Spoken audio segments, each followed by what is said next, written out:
start with a question. For some of you, you might be wondering if I am married. Yes, I am married. Very happily married for 29 years.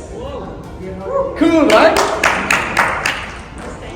But the big question is, being married for 29 years, does that make me an expert in marriage? That's the big question. Okay? Alright? If I were divorced, does that disqualify me from giving advice on marriage? That's also an equally important question.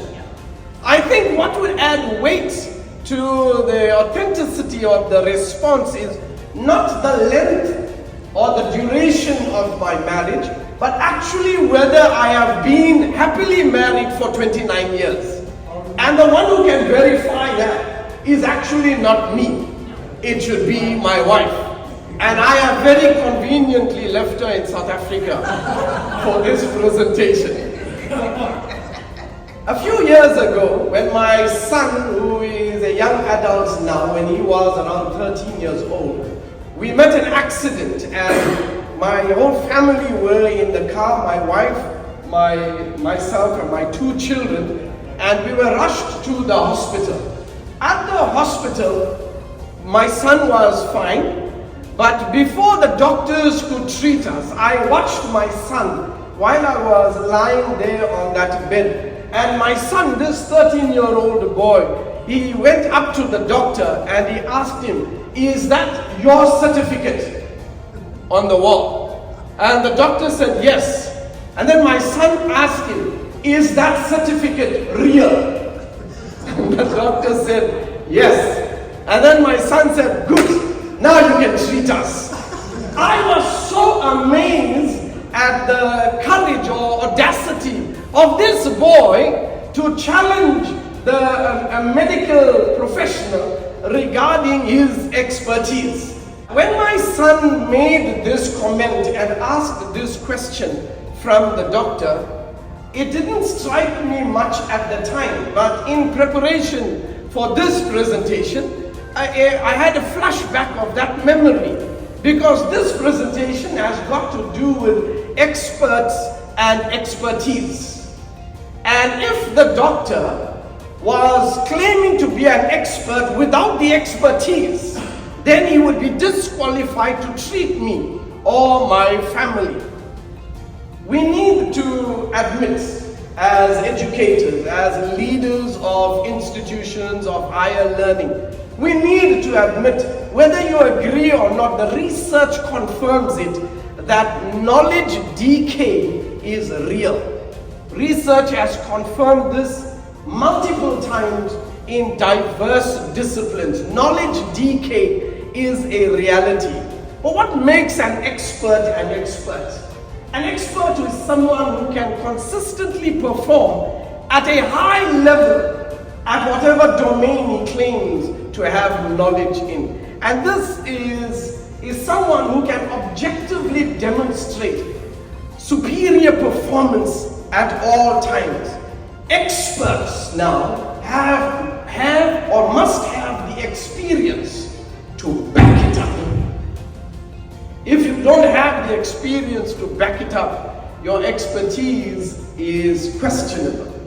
I've been a public speaker for the past 35 years, and I designed a program called Genesis, Communicate to Create, Convince and Connect, which is a program for CEOs and middle managers, teaching them how to communicate. Being a public speaker for 25, 35 years, does that make me an expert on communication? Designing and facilitating the program, the course, Genesis, which is a course teaching people how to communicate, does that make me an expert? I've asked this question many times. When you talk about a person's expertise, you are implicitly acknowledging the elevated knowledge that they have, and at the same time you are expressing your desire to tap into that without requiring it to be absolute knowledge. And I think the last part is important. without requiring it to be absolute knowledge.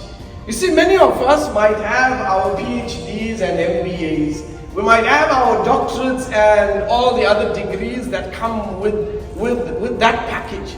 But being qualified academically does not mean we are custodians of absolute knowledge in that domain.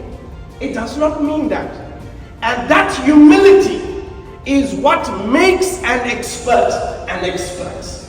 And that's what I want to present to you today. It's not the accomplishment of arriving and acquiring a degree that presents you as an expert, but it is the attitude of humility after acquiring the achievement that makes you an expert. And what attitude is this? This is the attitude of continuous learning. And we are living at a time now where one of the most lucrative markets in education is the re-education of the educators. That is why MBAs do my program. That is why CEOs and PhDs do my program. They might appear as if they are highly educated, but we are living in a very dynamic world and environment. And if you are not constantly upskilling, if you are not constantly upgrading, if you are not being on the edge and making yourself relevant, your age does not mean you are an expert. I've heard people telling me they have been working in their domains for the past 30 years, 40 years, and the assumption is that they are experts in their domains. This is just an assumption. It is not a reality. The truth is, I did my PhD many years ago, maybe more than 16, 17 years ago, my first PhD. I don't even mention the topic of my PhD dissertation. You know why? Because the topic has become irrelevant today. If you have to gauge my expertise based on the PhD that was awarded to me, based on the topic which I had researched, then it makes me absolutely irrelevant today for the current market. So what makes someone like me and you, by extension you, who are highly qualified individuals, relevant, needed in the marketplace, is not the destinations that we have arrived at in terms of academia, but it is the willingness to learn, unlearn, and relearn. That is the mark of maturity and a sign of expertise. When you think about expertise like this, then knowledge just becomes a quest. Knowledge is not then a period, neither is it a comma, but knowledge is actually a hyphen, an ellipsis if you wish. To join words and to separate syllables, to form new words, that is what makes an expert an expert. Hyphenation, if you please. My son was filling out his university application and he studied law for 2 years, and then one day he walked into the room and I was on the bed with my iPad watching a movie. My wife was reading a book. Now you know who is more academically inclined in my family. I was enjoying my movie. My son knocked on the door. He opened the door. He walked in and he says, "Dad." I said, "Yeah." I put my movie on pause. He said, "Dad, I'd like to call a family meeting." I laughed. I said, "Listen, my son.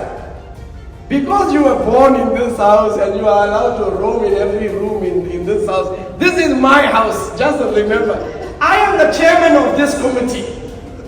So if you want to call a family meeting, you need to put in a request. I need to put this item on the agenda." He says, "Come on, Dad, you know what I mean." I said, "Okay, tell us what you want to do."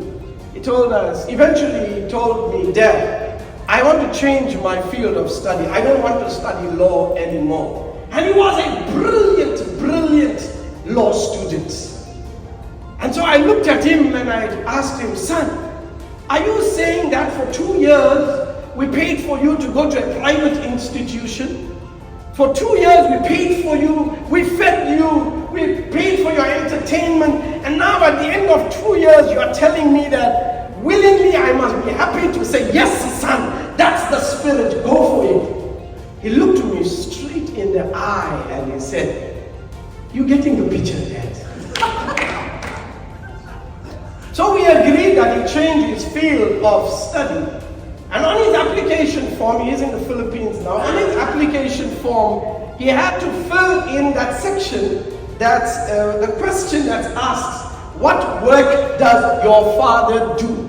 I'm talking about a boy now, a young man who is 21 years old. He has been living with me his whole life. And he asked me, Dad, what work do you do? So that I can put it on this application form. I smiled and I laughed.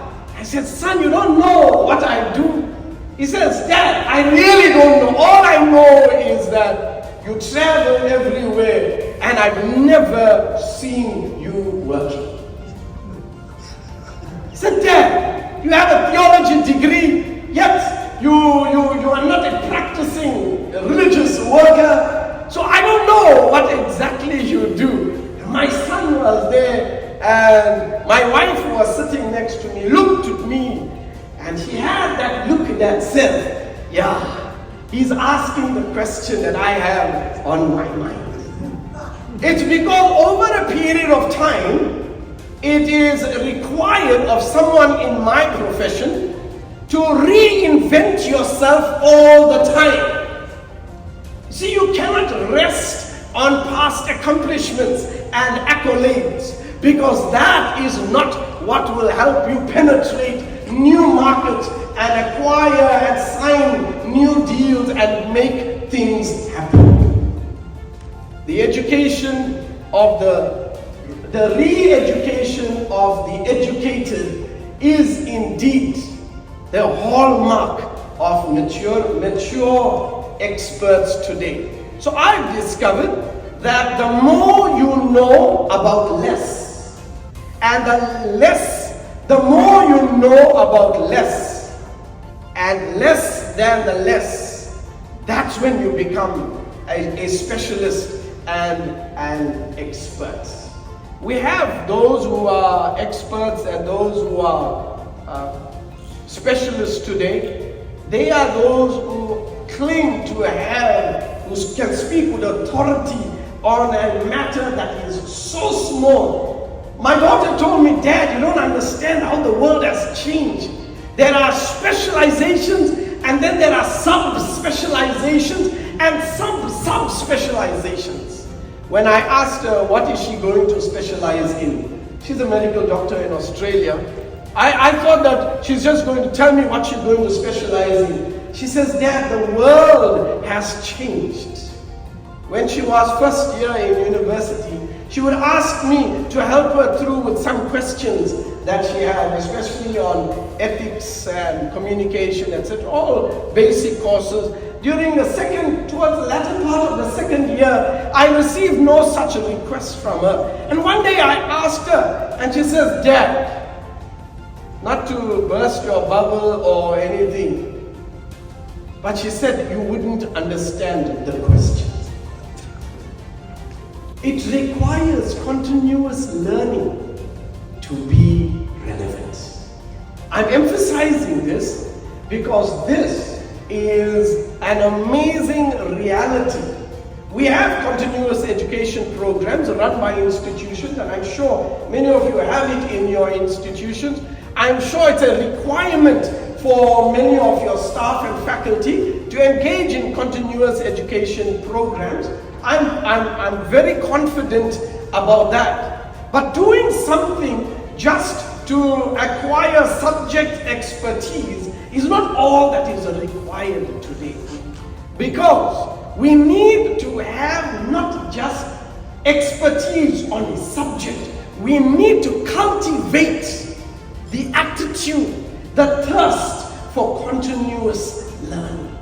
So after I get that certificate, the certificate means very little if it is not practical enough to apply it all the time. So here I am talking about expert and expertise. And I like to say that expertise must be real, must be valid. Because the marketplace is filled with industry experts who are fake.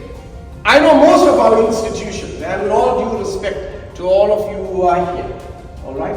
I know in some of your institutions I speak at, but with all due respect, the industry experts that we speak about today is filled with fakes. People who seek out expertise from experts have a duty to themselves to question and ask a question. You see, expertise alone does not qualify us to be classified as experts. Experience on its own does not qualify us to be classified as experts. Knowledge on its own does not qualify us to be experts. Our very first presentation was about ChatGPT. Come on, think about it. I wrote 27 books in my life. Alright, 27 books ranging from different subjects. And I can tell you, I can write that 27 books in 27 days with ChatGPT. So where does that place me as an expert or someone who claims to have expertise? So here's what I want to suggest to you for the 2.5 minutes that I have still. As educators, as leaders, as movers and shakers in education, as those who are committed to maintaining and striving for high quality education, as pioneers who want to bridge the gap between the old and the new, and at the same time break through new frontiers. The spirit and the attitude of a real expert today is not one who can produce a certificate and hope that the certificate will answer all the questions people will have about themselves. You see, perfection does not make experts. It is progress that makes experts. And I sincerely wish and pray for each one of us that we will embrace and celebrate progress rather than perfection. And I know what I am talking about. I was in Baltimore, USA. I received a call from my daughter who told me, "Dad, I only received 51% in physics." And she was in grade 10 at that time. She was crying because I just changed her school. This was her 8th school. She was crying. She said, "Dad, I got the lowest mark in my class, 51%. And I told her, "Sweetheart, 51% is not bad at all. All you need to do is get 52% in your next test. That's all. I don't want you to get an A. I don't want you to get a B. Because an A does not mean that you know everything. All I want you to do is have the spirit of progress. And if you can get 52 in your next test, we will celebrate that 1% of progress, because it is a commitment to progress that makes us experts. It is not perfection. So I want to encourage you to enjoy the destination of progress while anticipating the destination of perfection, which many of us will not receive or achieve in our lifetimes. And to do that, you ought to embrace the power of continuous learning. Learning how to learn is an expert skill for today that will keep your students in the loop, relevant and current, regardless of the tides of the time. few years ago, I went to my daughter shopping and we picked out a t-shirt that said, "Don't grow up, it's a trap." I think that sums up the spirit and attitude we need to have regarding learning and education. We have not arrived. We are still on a journey. Thank you.